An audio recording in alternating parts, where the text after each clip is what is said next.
hier soir ici. Pour ma part, je n'ai pas eu la possibilité d'y participer puisque pendant la session, j'ai une joie, il m'a été fait un cadeau immense, c'est d'être auprès des 15-17 ans. Et je voudrais remercier tous les parents que vous êtes ici pour les 15-17 ans qui sont sous la tente. Nous vivons une session extraordinaire. Je suis pour ma part assez bouleversé par bien des choses que nous vivons avec ces jeunes, et notamment par la manière dont ils prennent en main beaucoup de choses, beaucoup d'activités, de missions, de prières, etc. Donc hier, eux-mêmes ont pris en charge notre veillée mariale. Et je me suis rendu compte aussi qu'un certain nombre d'entre eux avaient déjà parfaitement compris quelque chose de fondamental, qui est le fait que Dieu vient parler à notre cœur. Dieu ne vient pas de manière lointaine. Et peut-être que c'est au fond la grande révélation faite à Israël, c'est que Dieu n'est pas un Dieu lointain. Vous savez que Dieu existe, c'est vrai qu'il y a un certain nombre de gens qui en sont convaincus plus ou moins lointainement. Et quand on reprend d'un point de vue historique, en fait, autour d'Israël, tous les peuples, globalement tous les peuples étaient persuadés qu'il existait des dieux.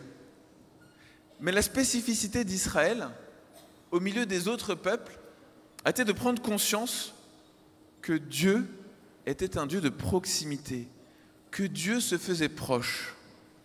Je voudrais juste vous redonner une petite phrase du livre de l'Exode que l'on a entendu mardi dernier à la messe. L'homélie n'en a pas parlé, donc c'est passé un peu rapidement dessus. Mais je trouve qu'elle est vraiment poignante et c'est quelque chose que l'on peut, d'abord une phrase que l'on peut laisser descendre dans notre cœur. Donc je suis au chapitre 32 du livre de l'Exode. Le Seigneur parlait avec Moïse face à face, comme on parle d'homme à homme. Le Seigneur parlait avec Moïse face à face, comme on parle d'homme à homme. Et donc, première révélation pour nous aujourd'hui, le Seigneur veut venir nous parler face à face, comme on parle d'homme à homme, comme on parle d'ami à ami. L'expérience vécue par Moïse, on ne nous la raconte pas pour qu'on se dise « Oh, monsieur Moïse, il a eu bien de la chance, celui-là ». D'accord ? Mais pour qu'on se dise « Ce que Moïse a vécu, c'est ça que le Seigneur veut vivre avec nous aujourd'hui ». Et donc, nous pouvons, ça s'appelle la prière en fait, ça s'appelle la louange, ça s'appelle l'adoration, nous pouvons converser avec le Seigneur d'homme à homme, parler avec lui face à face. Alors on m'a demandé de parler d'un cœur uni à Dieu par sa parole. Et je vous propose, on va faire un petit parcours.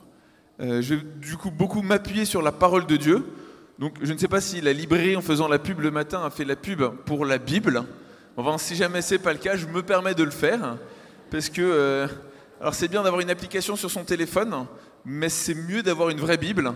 Voilà, pour 4,90 €, vous pouvez avoir le Nouveau Testament et les psaumes, un truc comme ça. Et pour seulement 15 € peut-être, vous pouvez avoir une Bible complète. Voilà, si vous n'en avez pas chez vous, la tente est ouverte, on peut se réfugier quand il pleut, je sais pas quoi. Bref, voilà. Allez à la librairie, achetez une Bible si vous n'en avez pas. S'il vous plaît, vous ne regretterez pas cet investissement, je vous le promets. Alors, qu'est-ce que c'est que la parole de Dieu ? Eh bien, ça n'est pas un traité sur Dieu. Vous savez, nous, aujourd'hui, quand on a envie de savoir des choses sur une personne, sur une question, sur un objet, on va lire un livre, on va regarder la fiche Wikipédia, bon, attends, on va regarder un tuto, je sais pas quoi, mais on va regarder quelque chose qui va parler d'eux, un traité d'eux. Aujourd'hui, on dit plus ça comme ça, mais c'est un peu la même idée. Un livre qui parle d'eux. Et la Bible n'est pas un traité sur Dieu. Vous avez trouvé une définition de Dieu dans la Bible ? Moi, je ne l'ai pas trouvée. D'accord ? Vous avez trouvé des questions abstraites sur Dieu ? Je n'en ai pas trouvé.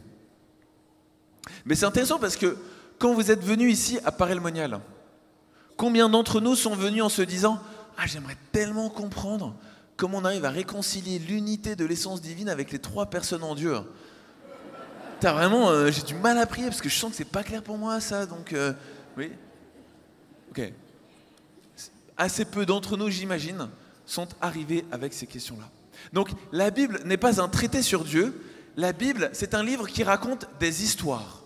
Une multitude d'histoires, certaines belles, beaucoup sont en fait des histoires assez difficiles aussi, des histoires un peu ténébreuses. En fait, c'est un livre qui contient plein d'histoires. C'est une histoire d'histoires. Et ces histoires, toutes, elles nous font comprendre quelque chose sur Dieu. Mais ce qui est intéressant, c'est que c'est à travers une histoire que nous comprenons quelque chose sur Dieu. Or, qu'est-ce qui se passe dans une histoire? Pour qu'une histoire soit intéressante, il faut qu'il y ait un enjeu, il faut que des personnages y vivent des choses qui sont des choses importantes. En fait, il faut qu'ils vivent quelque chose qui nous touche. Oui. Pourquoi est-ce qu'on aime les histoires? C'est parce que les histoires, ça nous rejoint. Et la Bible, c'est un livre qui va parler non pas de choses extérieures ou abstraites, c'est un livre qui va parler de ce qu'il y a de plus intime dans notre cœur. Alors si vous ne voulez absolument pas avoir accès à votre cœur, n'ouvrez pas la Bible. Parce que si vous l'ouvrez, vous risquez de découvrir, de prendre conscience qu'il y a un certain nombre de questions qui habitent votre cœur. Non seulement des questions, mais des attentes, des attitudes. Et peut-être que vous dites au fond, moi j'ai vécu un certain nombre de choses dans ma vie, et sincèrement, je ne vois pas le lien avec la parole de Dieu. Alors je vous propose je fais un petit exercice, j'essaie un peu rapidement comme ça de noter quelques personnages de l'histoire biblique qui ont vécu des choses et qui peuvent rejoindre notre propre histoire. Je vais lister ces histoires. Pour un certain nombre de ces histoires, ce sont des histoires tristes ou malheureuses. Donc il y aura deux temps. Donc, d'abord, je listerai les histoires un peu qui peuvent être des histoires de blessures et puis des histoires plus heureuses. Mais prenons le temps d'écouter l'énumération de ces histoires. Et à la fin, si quelqu'un se dit « il n'y a aucune histoire qui rejoint mon histoire », qu'il lève la main, qu'il se fasse connaître. Caïn était jaloux de son frère. Téra a enterré son fils et Abraham son frère. Moïse ne savait pas prendre la parole en public. Jacob est manipulé par son beau-père. Joseph est exclu de sa famille par ses frères. Noémie est veuve. Jérémie reste célibataire. Dina est victime d'un viol. Tamar d'un inceste. Anne n'arrive pas à avoir d'enfant. Barak est humilié publiquement. Élisée doit quitter sa famille. L'employeur d'Uri couche avec sa femme. Naboth refuse de se séparer de l'héritage familial. Il est tué pour cela. Marthe et Marie ont un frère malade et se consacrent à prendre soin de leur frère. Les ouvriers de la 11e heure passent par l'épreuve du chômage. Jésus est condamné à mort. Pierre va en prison. Judas se suicide. Mais aussi, Joseph émigre et trouve une terre d'asile. Jacob retrouve le fils qu'il croyait mort. Jacob encore se réconcilie avec son frère Ésaü après une brouille qui a duré des dizaines d'années. Déborah devient le chef de son peuple. David et Jonathan font une expérience bouleversante de l'amitié. Joseph pardonne à ses frères. Israël est libéré. Israël fait une expérience de libération. Marie et Joseph retrouvent leur enfant après plusieurs jours d'angoisse. Le fils de Jaïr revient à la vie. Pierre devient le patron d'une multinationale. Jésus ressuscite.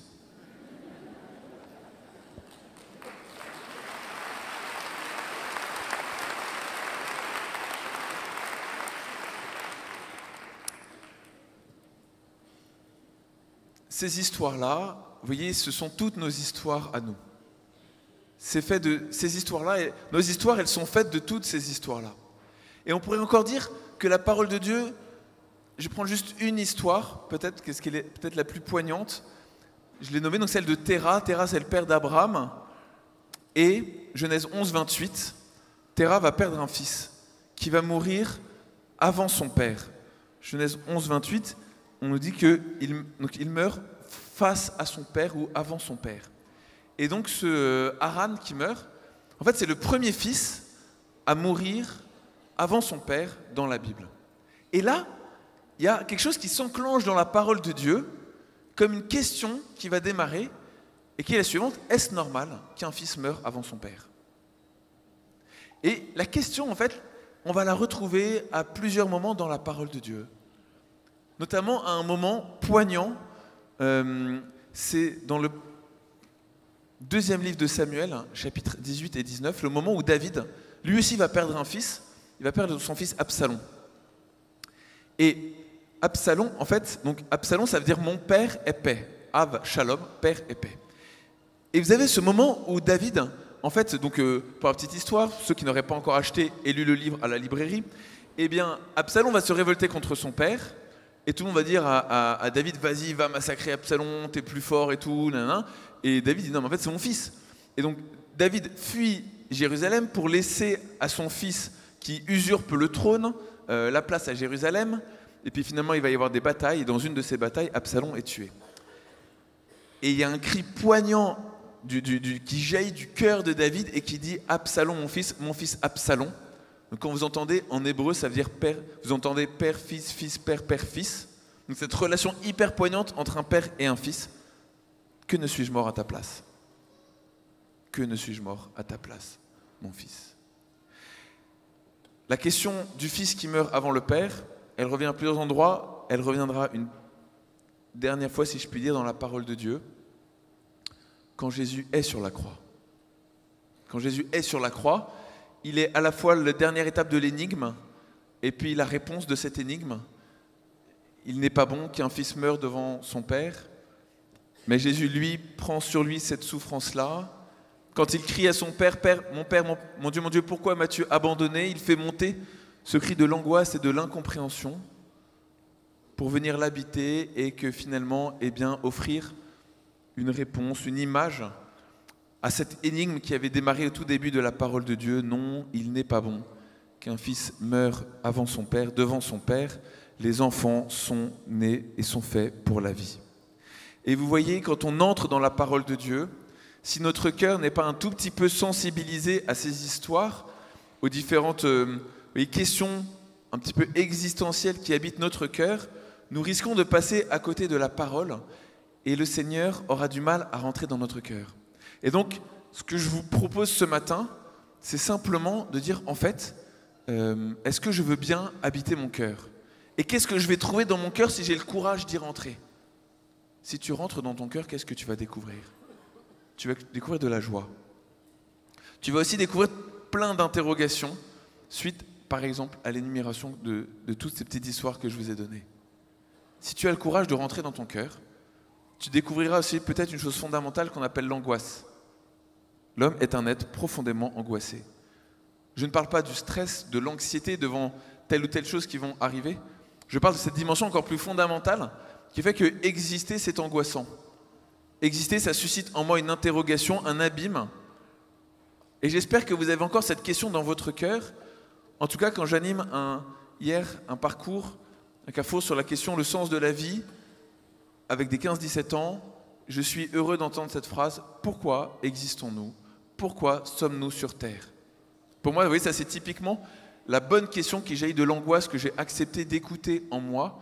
Je suis devant un abîme, je ne comprends pas, comme dirait Pascal, mais je ne suis rien, je suis un détail au milieu de l'immensité de l'univers, et pourtant Dieu m'a choisi, Dieu me parle, il me parle face à face comme on parle d'homme à homme. Alors frères et sœurs, est-ce que vous êtes disponibles, est-ce que vous acceptez de rentrer dans cette intériorité avec tout ce qu'elle a de beau et aussi tout ce qu'elle révèle en nous de douloureux ou encore de ténébreux? Si nous faisons cette expérience-là, si nous acceptons d'aller jusque-là, ce sera mon deuxième point, eh bien, il va y avoir une intimité avec le Seigneur et le Seigneur va pouvoir nous dire des choses extrêmement puissantes. Et il va nous dire une parole que j'aimerais que l'on prenne le temps de méditer ensemble ce matin. Alors, je vais aller la chercher chez saint Augustin, chez un des meilleurs interprètes de l'Écriture, un des plus grands spirituels de notre histoire. Augustin dit, à un moment, il dit « Seigneur, je vivais à l'extérieur de moi, mais toi, tu vivais à l'intérieur de moi.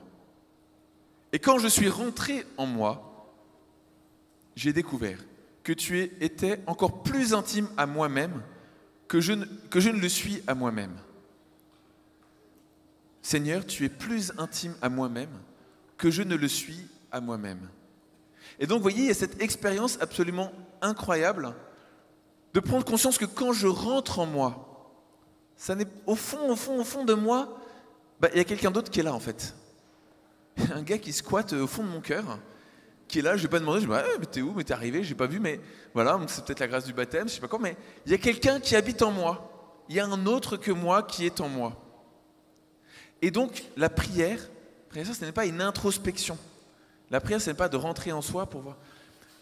Il y a quelques semaines, je parlais avec une amie, on ne se connaît pas depuis très longtemps, on participe à un cours ensemble, mais rien à voir avec la foi, un truc, je suis le seul catho. Et donc, on parle, et puis au bout d'un moment, en fait, elle avait compris, elle a fini par comprendre que j'étais prêtre, donc on échange un peu. Et puis elle me dit, elle me raconte, elle est coach, et donc elle est coach de vie, elle apprend aux gens à s'écouter, etc. Machin. Elle me dit, mais toi, quand tu parles de la prière, c'est un peu la même chose finalement. Et je lui dis, non, mais moi, en fait, dans la prière, je fais une expérience d'altérité. Je parle à quelqu'un d'autre que moi. Et là, elle me regarde, ah ouais, ça va loin ton truc quand même là. Et en fait, oui, c'était drôle, elle avait acquis cette expérience de l'intériorité, mais pas de l'altérité. Elle avait compris qu'elle pouvait rentrer en elle-même et qu'il y avait quelque chose à écouter à l'intérieur d'elle-même, mais elle n'avait pas compris qu'il y avait quelqu'un d'autre qu'elle-même à l'intérieur d'elle-même et qu'en fait, le plus intéressant, c'était de l'écouter lui. Voilà.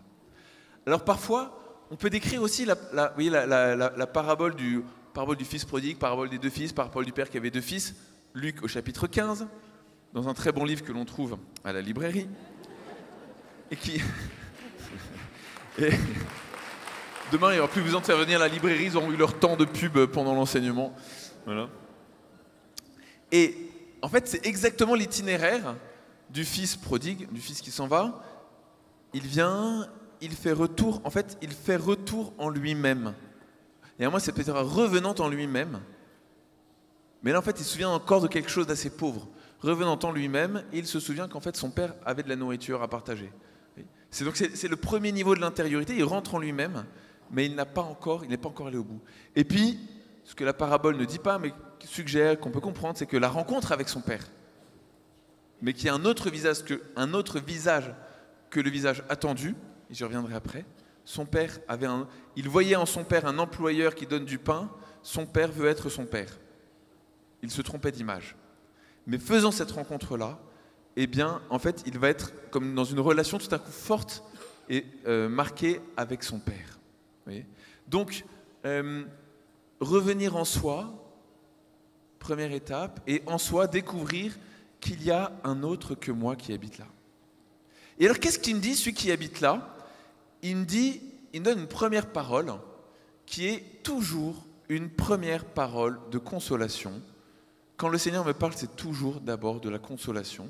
On voit dans l'Évangile, quand Jésus s'adresse à quelqu'un, la première rencontre, c'est de la consolation, c'est de la guérison. Jésus montre toute sa bienveillance, son amour, sa compassion. En fait, il y a vraiment quelque chose de la tendresse du Seigneur qui se dit. Et nous, on en a besoin de cette première parole. On ne peut pas aller à Dieu si on ne passe pas d'abord par ce moment-là, cette parole-là, où le Seigneur, en fait, me redit combien il m'aime, tout simplement. Combien il m'aime. Et j'ai besoin de l'entendre parce que parfois j'en doute un tout petit peu, quoi. Voilà. Mais, vous voyez, si j'en reste là, forcément dans ma vie, il y a des moments où ça va commencer un peu à... Je ne sais pas comment il va y avoir une espèce de contradiction, de tension, ça va un peu bugger. Pourquoi ? Et en fait, c'est là que tout se joue. Tout mon topo, c'est maintenant. Ne sortez pas de l'attente, c'est maintenant. C'est maintenant que ça se joue. C'est que il va y avoir en moi un renversement à vivre. Et ce que je vous propose ce matin, c'est qu'on demande au Seigneur la grâce de vivre ce renversement. Et le renversement que je vous propose, c'est le suivant. Souvent, nous nous mettons nous-mêmes au centre de notre vie et nous acceptons la présence de Dieu, nous acceptons que Dieu nous aide, qu'il fasse des choses pour nous. Éventuellement, parce qu'on est généreux, on veut bien faire des choses pour lui un petit peu, mais je reste au centre. Ce que je vous propose, frères et sœurs, ce matin, c'est de vivre comme une espèce de révolution copernicienne, un grand renversement, et de dire, en fait, au centre de ma vie, je mettrai le Seigneur. Et donc, j'ordonnerai ma vie, je penserai ma vie, non pas en fonction, 1, de moi, puis 2, éventuellement du Seigneur. Je penserai ma vie en mettant, 1, le Seigneur au centre, et 2, ensuite, eh bien moi, comment est-ce que je vais ordonner le reste de ma vie en fonction de lui. Alors peut-être que certains, ça leur fait peur, ils disent « Oh là là, mais jamais, mais il est fou, mais le Seigneur ne m'appelle pas du tout à ça, il ne m'appelle pas à vendre ma maison et à partir comme mendiant avec mes enfants pendant 8 ans jusqu'à Jérusalem, etc. » Globalement, on est bien d'accord. Ce n'est pas l'objet du topo de vous dire si vous ne faites pas ça, non. Ok, on est bien d'accord. Ne changez rien à vos plans de vie, gardez votre maison et votre voiture. Mais acceptez qu'en fait le Seigneur il puisse avoir un avis sur le sujet. Et admettons que l'on mette le Seigneur au centre. Ça requiert au moins une chose, c'est que je fasse confiance au Seigneur et que je puisse poser l'acte de foi de croire que le Seigneur ne peut vouloir pour moi que ce qu'il y a de meilleur pour moi. Est-ce que vous êtes prêts à dire « Seigneur, je crois que tu sais mieux que moi ce qu'il y a de bon pour moi ». Amen. Là, il y en a qui sont chauds quoi, dans l'attente, c'est beau ça. On se croirait presque au 15-17, quoi. Pas tout à fait, mais quand même, il y a un petit peu de... Je sens qu'il y a plus de répondants encore, mais ça commence, ça commence.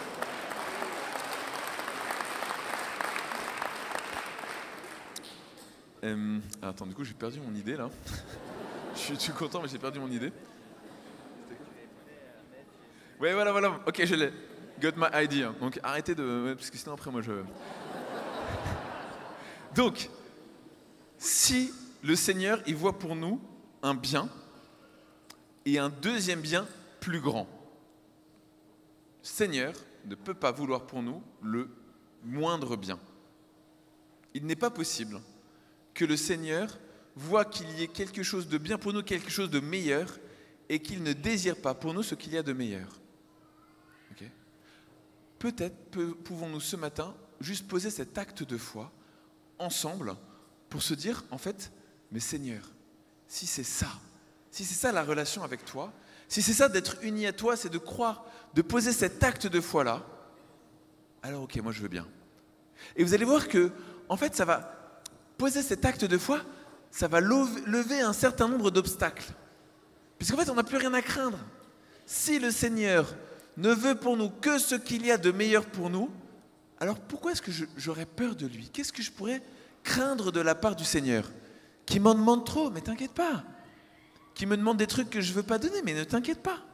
En fait, non pas qu'il ne te demandera pas de le donner un jour ou l'autre. Mais s'il te demande de le donner, c'est que ce sera meilleur pour toi de le donner. Mais toi, tu veux quoi pour toi?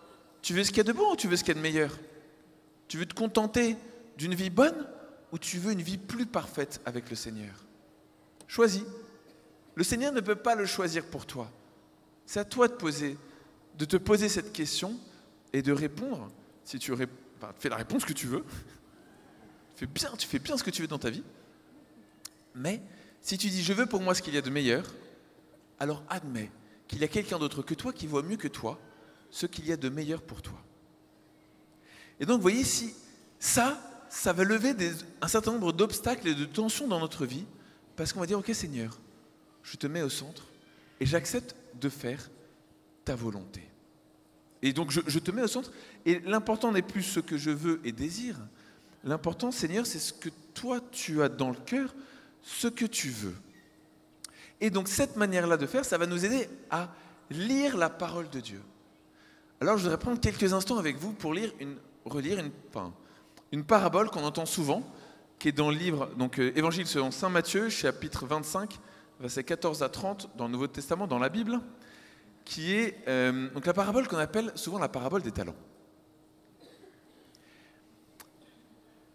Alors, je ne sais pas comment formuler la suite, mais en gros, ce que je veux dire, c'est que souvent, il y a des gens qui viennent me voir en disant « Voilà, j'ai lu la parabole des talents et je suis angoissé parce que je ne sais pas si le Seigneur m'a donné le talent de pianiste ou le talent de jongleur et j'hésite et je ne sais pas. Et du coup, j'ai du mal dans ma vie, quoi. » Voilà. Alors, merci Yves, parce que je reconnais le rire de Yves. Il est là, il est parmi nous. C'est le rire inouï déjà en paroisse, ça me trouvait dans les homélies. Hein. Appareil monial, il y arrive encore, il est formidable. Alors, qu'est-ce que c'est que cette parabole des talents? Un parabole des talents, le Seigneur, il confie des sommes différentes à 3 personnes. C'est quoi un talent? Ouais, ça va. Donc, j'ai rien entendu, mais j'ai juste eu quand même une bonne parole. Jean-Marc, bravo, quand même. Responsable de session, c'est pas rien. Il faut des compétences. Donc, c'est une somme d'argent. Plus exactement encore, c'est un poids. C'est une mesure unitaire pour l'argent, c'est environ 30 kilos. À peu près. Un talent, c'est à peu près 30 kilos. À aucun moment de cette parabole, le Seigneur ne diversifie les talents. En fait, les talents, c'est tous les mêmes dans la parabole. Un talent, c'est un talent. C'est une mesure unitaire. Ok. Frères et sœurs, s'il vous plaît, n'utilisons pas cette parabole dans une course effrénée à la recherche de nous-mêmes.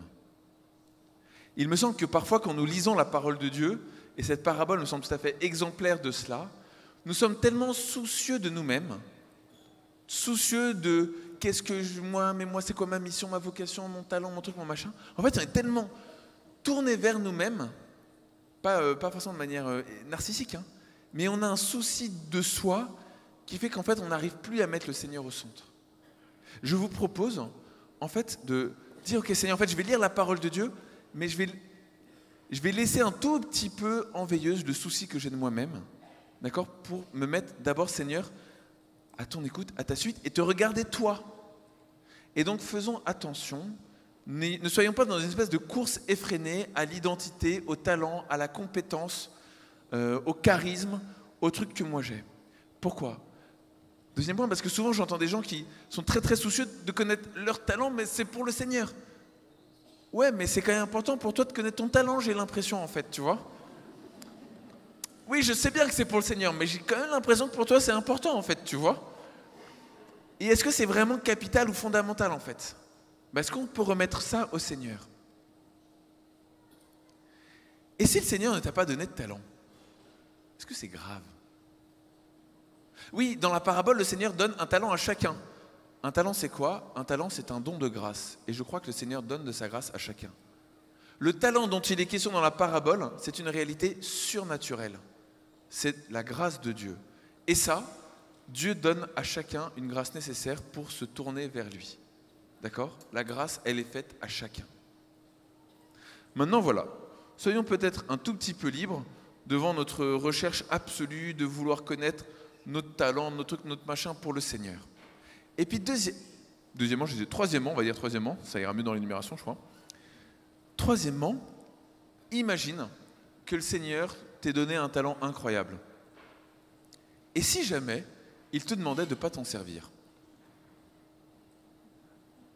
J'ai bien dit ce que j'ai dit. C'est-à-dire que pour nous, c'est quand même illogique. Si tu donnes une guitare à ton enfant, tu lui dis pas, tiens, n'en joue pas. Joyeux anniversaire. J'écouterai bien, attention si t'en joues. Alors, évidemment, le Seigneur n'est pas comme ça. Mais oui, nous, on a notre logique humaine. Donc si je donne un truc à quelqu'un, c'est pour qu'il s'en serve, évidemment. Tiens, les clés de la voiture, mais qu'elles restent là. Voilà. Mais le Seigneur, il fonctionne parfois un peu différemment. Et il n'y a aucun moment où il est dit que parce qu'il me donne un talent, il me demande de m'en servir. C'est deux questions différentes. Quels sont les talents? Bon, voilà. Et au fond, est-ce que le Seigneur me demande de m'en servir ou pas? Vous allez dire, mais c'est absurde. Si le Seigneur m'a donné quelque chose, c'est pour que je m'en serve. Non, c'est pas absurde. C'est humainement illogique. Je suis d'accord avec vous.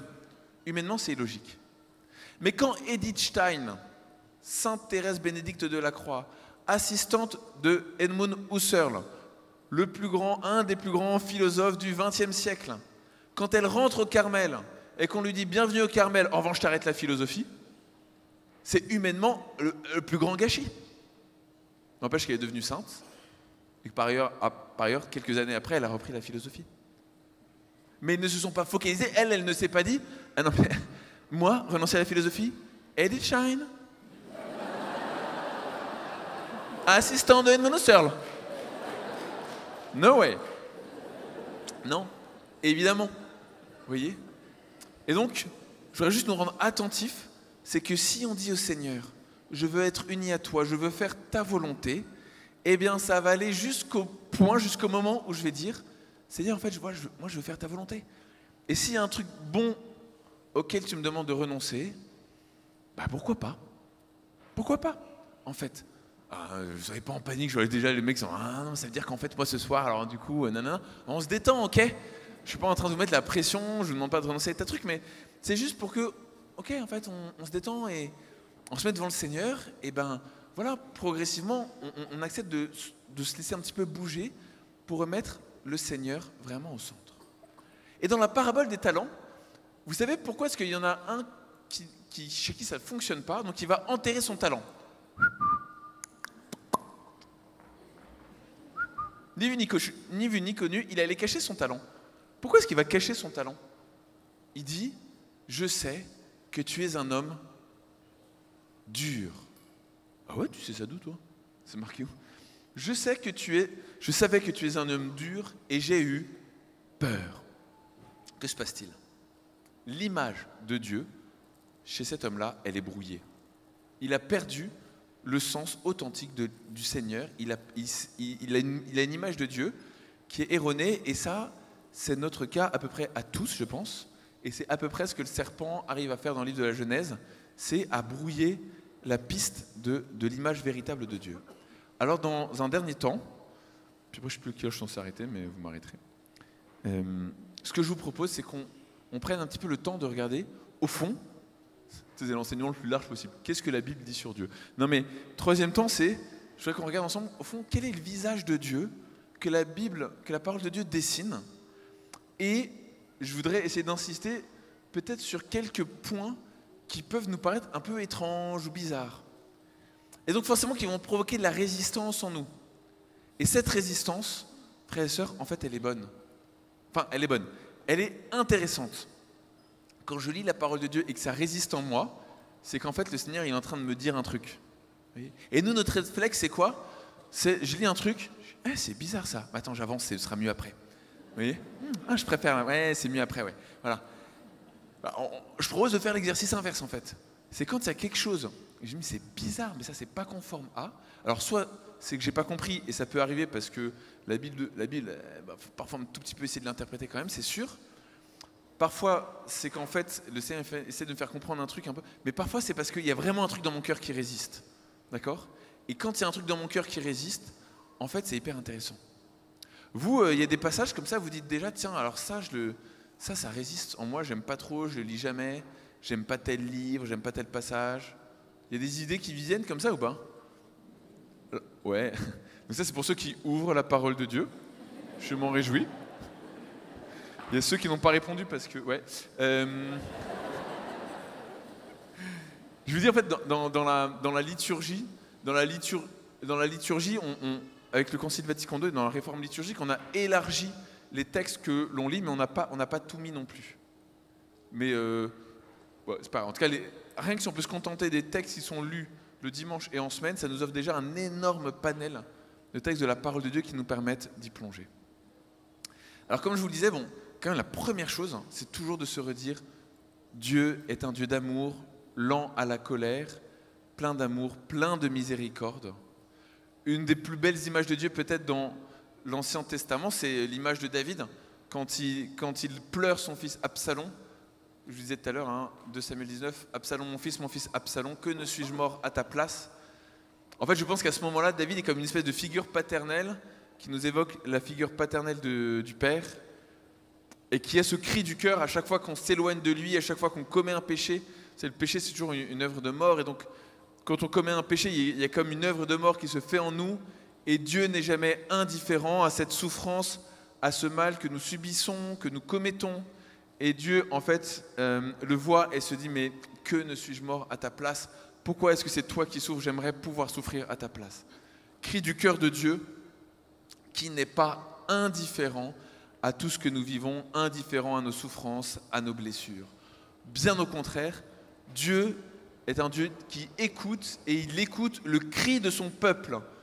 Alors si vous voulez que Dieu vous entende, vous pouvez lui parler, mais le mieux c'est de crier. C'est dit comme ça dans la parole de Dieu. Alors crier dans son cœur, si vous voulez bien. Voilà, c'est pas ici, mais d'apprendre à crier. Quand Israël est en Égypte et qu'il est broyé par le pouvoir de Pharaon, Dieu va entendre le cri de la détresse de son peuple qui va monter jusqu'au ciel. De la même manière, dans le psaume, quand on dit « un pauvre cri, le Seigneur entend ». Donc, c'est important de bien reposer tout ça. Vous voyez, par rapport à celui qui disait dans la parabole « non, mais ton talent, non merci, je vais le cacher. Voilà, je le mets en terre et je m'en vais. Je sais que tu es un homme dur et j'ai eu peur. » En fait, non. En fait, Dieu n'est pas un homme dur et donc tu n'as aucune raison d'avoir peur de lui. Donc, corrigeons notre image. Dieu est infiniment bon, tendre, miséricordieux. On vous l'a déjà dit, mais je vous le redis. Peut-être qu'une deuxième chose qui serait intéressante à regarder, c'est donc, dans les fausses images que je me fais de Dieu, peut-être des points qui peuvent un petit peu déranger. Donc là, on va prendre quelques petits points de la parole de Dieu qui en fait sont des points très importants, mais avec lesquels parfois on n'est pas à l'aise. Et qui en fait, du coup, disent quelque chose de profond. Premier point, c'est l'élection. Dieu choisit Israël pour être son peuple. Il choisit Israël et pas les autres peuples. Pas les autres peuples.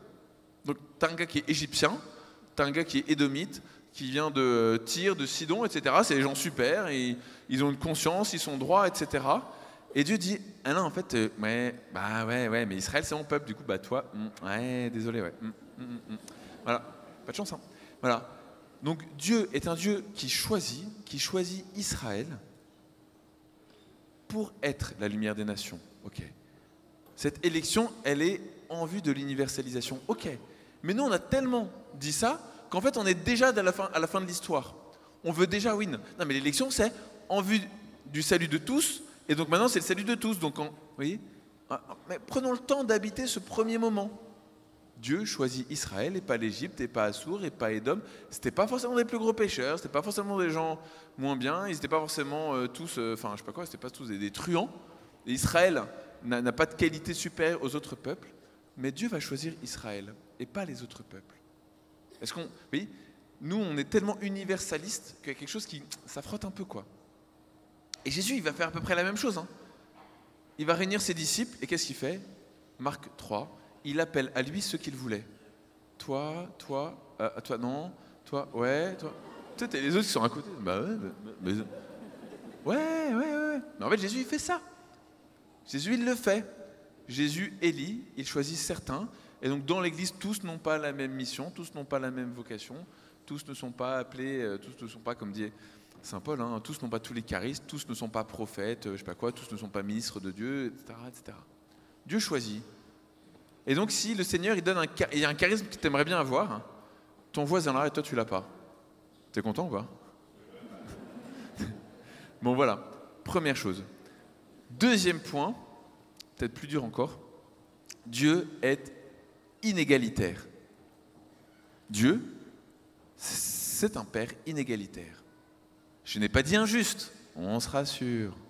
Je n'ai pas dit injuste. Évidemment que Dieu est juste. Mais Dieu est inégalitaire. Pourquoi est-ce que je dis ça? Eh bien, dans la parabole des talents, pourquoi il ne donne pas la même chose à chacun? Normalement, je ne sais pas, moi, ça devrait être... tu comptes le nombre de talents, puis tu le divises par le nombre de serviteurs, et puis comme ça, tout le monde, il a la même chose, et on est content. Toi, je te donne 1. Toi, je te donne 5. Ça va, vous entendez bien? Ça se passe bien entre vous et tout Ça va? T'es pas jaloux, non? Ça va?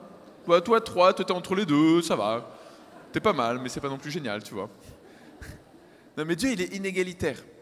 Donc, soit tu as 3 personnes qui font la même chose, qui arrivent et il dit toi 1, toi 3, toi 5.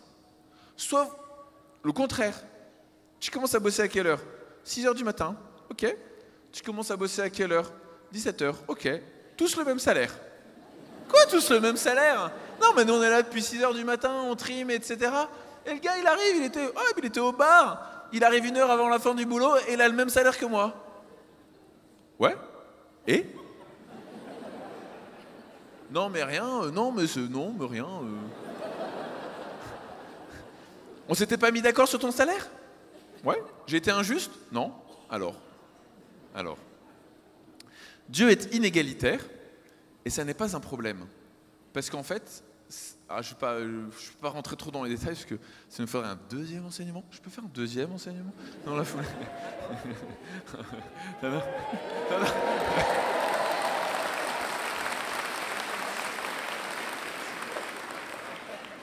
En plus, c'est la fin. En fait, non seulement je ne ferai pas de deuxième enseignement, en plus, c'est la fin de mon seul enseignement.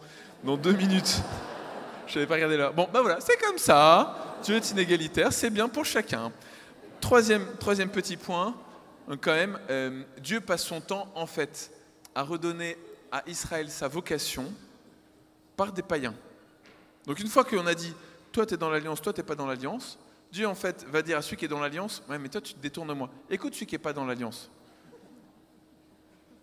Qui est-ce qui va permettre à Moïse de structurer le peuple pour que ça passe d'un ramassis de gens un peu désordonnés à un vrai peuple de Dieu? C'est Jéthro, son beau-père, qui est un païen. Vous connaissez, donc j'ai parlé tout à l'heure de Uri, vous savez, j'ai parlé de Uri le Hittite, Uri dont son employeur couche avec sa femme. Bah, d'ailleurs, je n'ai pas nommé son employeur, hein, mais c'est David, son employeur. Et donc en fait, David ne respecte pas la loi de Dieu. Et puis il y a Uri qui, donc, vous connaissez l'histoire ou pas? Non, sinon c'est un moment absolument truculent. C'est amour, gloire et beauté, sexe, cruauté, mort et mensonge, et voilà. Donc deuxième livre de Samuel, hein, 2 livres de Samuel, chapitre 11. Je ne sais plus si c'est le premier ou deuxième, je crois que c'est le 2e livre de Samuel, chapitre 11. Vous avez un très beau livre, Ancien Testament, dans la Bible, là-bas quand il pleut, voilà. Et bref, et donc dans cette histoire-là, eh bien en fait c'est Uri, donc qui est un païen qui va rappeler à Israël, qui va rappeler à David la loi. Parce que David a complètement oublié la loi de Dieu, il est juste roi d'Israël, mais du coup la loi il ne sait plus trop ce que c'est. Et en fait c'est un païen qui va le lui rappeler. Et donc des histoires comme ça, on en a plein, il y a aussi celle de Obed-Édom, le Gittite. Donc Édom, ce sont des païens, c'est le peuple de l'autre côté. Obed-Édom, ça veut dire le serviteur d'Édom, donc serviteur des païens. Obed-Édom, le Gittite, donc ce qui est un autre peuple encore. Donc c'est le mec, c'est le païen de chez païen. Tu sais, il y a marqué son nom, il y a marqué païen de chez païen. C'est son surnom en fait en Israël. Et c'est lui qui va accueillir l'arche d'alliance, les paroles de Dieu, puisqu'Israël dit ouais non, ça a l'air un peu, ils en veulent plus. 2 Samuel 6, je crois que c'est ça. Et du coup, l'arche d'alliance va atterrir chez Obed-Édom le Gittite. Voilà. Je m'arrête là parce que sur ce point-là, parce qu'il faut quand même que je conclue maintenant pour de vrai. Alors, frères et sœurs, je fais une petite conclusion. Qu'est-ce qu'on peut retenir de ces quelques paroles autour de notre intimité, notre cœur à cœur avec le Seigneur, notre union avec le Seigneur, union de cœur par sa parole? Eh bien d'abord, peut-être que c'est quelque chose à vivre ensemble, que ce n'est pas séparément, chacun dans son coin. Vous voyez, parfois, je suis sûr qu'il y a un certain nombre d'entre vous qui disent ouais, et l'autre il dit qu'il faut lire la Bible. Enfin, quand je lis la Bible, moi je m'ennuie, je comprends rien. Ouais, mais c'est vrai que si tu la lis tout seul, mais est-ce qu'on est capable de la lire ensemble? De nous mettre ensemble, vous voyez, d'avoir des groupes de prière, des fraternités, de paroisses, de maisonnées, de trucs, de machin, dans lesquels on se met ensemble à l'écoute de la parole de Dieu. Deuxième point que je voudrais souligner dans la conclusion, c'est qu'en fait, cheminer avec le Seigneur, c'est être tout le temps en chemin, tout le temps en marche. On n'est jamais arrêté, on n'a jamais notre définition, on n'a pas lu un traité sur Dieu, on n'a pas... vous voyez ce que je veux dire? En fait, on n'a pas terminé. En fait, on est tout le temps en train d'avancer. Et le Seigneur ne cesse de nous dévoiler des choses, de nous faire comprendre des choses nouvelles sur lui qu'on n'avait pas encore vues. Demandez au 15-17, ils ont compris ça, c'est merveilleux. Dernier point, c'est une petite citation que je voudrais vous laisser, avec laquelle je voudrais vous laisser. Elle est tirée de l'Évangile selon saint Luc, chapitre 24, verset 32. Ce sont les pèlerins d'Emmaüs. Vous savez, donc Jésus est avec eux, et puis donc ils marchent ensemble, et puis finalement Jésus se fait reconnaître à la fraction du pain. Donc en fait les gars, ils ont marché toute la journée avec Jésus, mais ils ne savaient pas que c'était Jésus, donc Jésus leur a expliqué Jésus a parlé de Jésus dans les Écritures, mais eux n'avaient pas compris que c'était Jésus qui leur parlait de Jésus. Voilà, ils ont passé leur journée, donc Pierre-Moi, Israélites, ils sont un peu bêtes, je pense. Mais au-delà de ça, ils se disent un truc, ils se disent, notre cœur n'était-il pas tout brûlant pendant qu'il nous expliquait les Écritures? Et donc la grâce qu'on peut demander au Seigneur, moi j'ai dans le cœur pour vous aujourd'hui, c'est que nous puissions faire cette expérience d'un cœur brûlant à l'écoute de la parole de Dieu. Vous voyez, on est à Paray-le-Monial, vous êtes, j'espère, déjà allés prier dans la chapelle des apparitions, vous avez vu Jésus qui montre son cœur brûlant d'amour, son cœur est brûlant. Mais parfois on se dit, mais moi comment est-ce que je peux avoir un cœur brûlant aussi? Alors j'appelle des apparitions, on va à l'adoration. Mais en fait, le moment dans la parole de Dieu où l'on parle d'un cœur brûlant, c'est précisément dans la méditation des Écritures. Quand Jésus explique les Écritures, notre cœur peut être brûlant. Alors j'espère que l'on va pouvoir faire cette expérience aujourd'hui d'avoir un cœur brûlant par le Seigneur.